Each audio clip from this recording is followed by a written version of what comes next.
Hello and welcome to the English section of this presentation.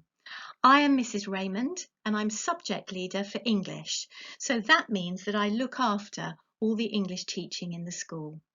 I'm really looking forward to welcoming you to Hearts and Essex in September.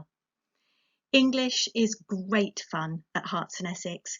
We have a super team of teachers who love English, and you will find that our enthusiasm for the subject is infectious. We want you to really enjoy the subject. I wonder what you have enjoyed in English at your primary schools.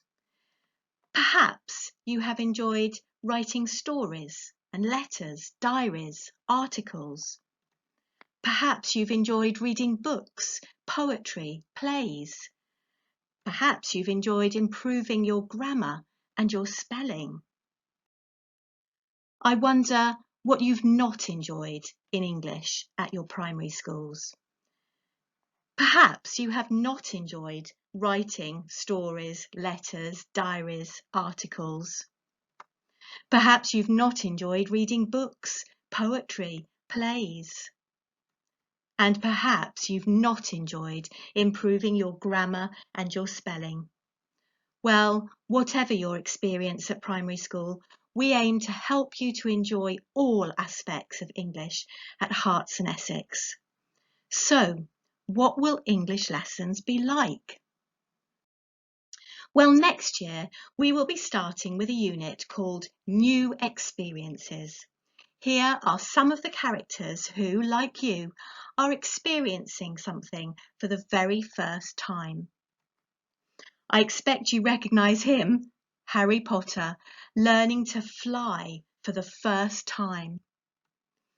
Anne Frank, hiding away in a secret annex.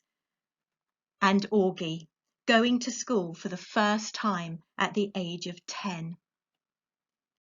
We will then move on to read A Christmas Carol and meet that character of all characters, grumpy old Scrooge, and the ghosts who help him change his ways. And of course, Tiny Tim and the Cratchit family, who show us all how a family Christmas really should be enjoyed. We will then be exploring ballad poetry. Here is the beautiful Lady of Shalott drifting down the river in her boat. We will try to solve the mystery behind Charlotte Diamond's death and the mystery behind the disappearing lighthouse keepers from Flannan Isle. As we approach the summer, we will enter the magical fairy world of A Midsummer Night's Dream. You'll be developing your writing by practicing how to analyse the methods chosen by a writer. You will write diaries, descriptions and narratives. You will write to advise, write to persuade, perhaps even write texts, messages and tweets. At the end of the year, you will study media in the form of magazines, websites, blogs, and you'll even have a go at creating your own magazine. In English, you will work in pairs and groups and on your own too. You'll be listening to your classmates, giving presentations, having discussions. The English classroom is a lively and a busy place to be.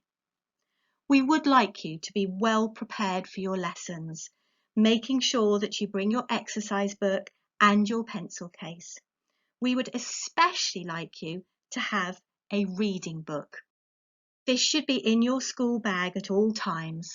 In English, we will start every lesson with a few minutes of private reading to help you enjoy some of your own books and to enjoy the benefits that frequent reading brings. So, shall we have a quick activity? Oh dear, he doesn't look very happy, does he? You are all experts in school life, and although coming to Hearts and Essex is, of course, a big step for you, school is a familiar surrounding. You know what life in a classroom is like. Well, this boy is going to school for the very first time, and does not have your expert knowledge. Let's read the poem together. The Newcomer by Roger McGough. A million, billion, willion miles from home, waiting for the bell to go. Why are they all so big, other children? So noisy, so much at home. They must have been born in uniform, lived all their lives in playgrounds, spent the years inventing games that don't let me in, games that are rough, that swallow you up. And the railings, all around the railings. Are they to keep out wolves and monsters? Things that carry off and eat children? Things you don't take sweets from? Perhaps they're to stop us getting out, running away from the lessons. Lessons. What does a lesson look like? Sounds small and slimy. They keep them in glass rooms, whole rooms made of glass. Imagine! I wish I could remember my name. Mummy said it would come in useful, like wellies, when there's puddles, yellow wellies. I wish she was here. I think my name is sewn on somewhere. Perhaps the teacher will read it for me. Teacher, the one who makes the tea. Well, this little boy certainly has quite a lot to learn, doesn't he? When we are readers, we are a little bit like detectives. We try to piece together the clues that the writer has given us in order to make sense of the work. Can you spot any clues here that the boy feels as if all the other children are very comfortable in school? Pause the presentation and see what you can find. When you're ready, you can press play. I have highlighted some of the clues you might have found. He feels as if the other children are very used to school. They were born wearing uniform. They've spent years inventing games. They've lived all their lives in the playground. They're noisy because they're confident. Perhaps you found some different ones too. Now, can you spot any clues that the boy doesn't understand much about school or is confused by it? Again, pause the presentation and press play when you're ready. This time, I've highlighted some possibilities in red. How did you do? Now for a more challenging question. What methods does the writer use to convey the feelings of the young child? Again, pause the presentation and then press play to check your answers. The poet uses exaggeration, using a million, billion, willion miles from home. The use of questions also shows the child's confusion. The writer structures the poem so that at the end the boy has forgotten his name, which helps to show how the situation is so overwhelming for the child, so much so he can't even remember something as basic as his name.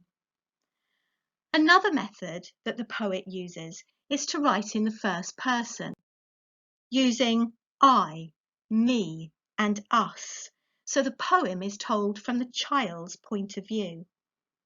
Why do you think the poet has chosen to do this? Perhaps by writing from the perspective of the child, the poet can create a much stronger sense of the child's feelings and emotions, because we understand how he is feeling firsthand. Although so much younger than you, I'm sure that you can appreciate some of the feelings expressed here about going to a new school. By sharing his experience with us, The poem shows us that we're not alone in being apprehensive about new experiences. It's perfectly natural.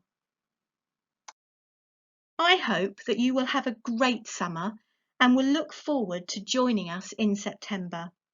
I know that you will all settle into life at Herts and Essex very quickly and will enjoy English as you use literature to explore the world around you and to develop the skills you use to write about your own experiences and to communicate with others.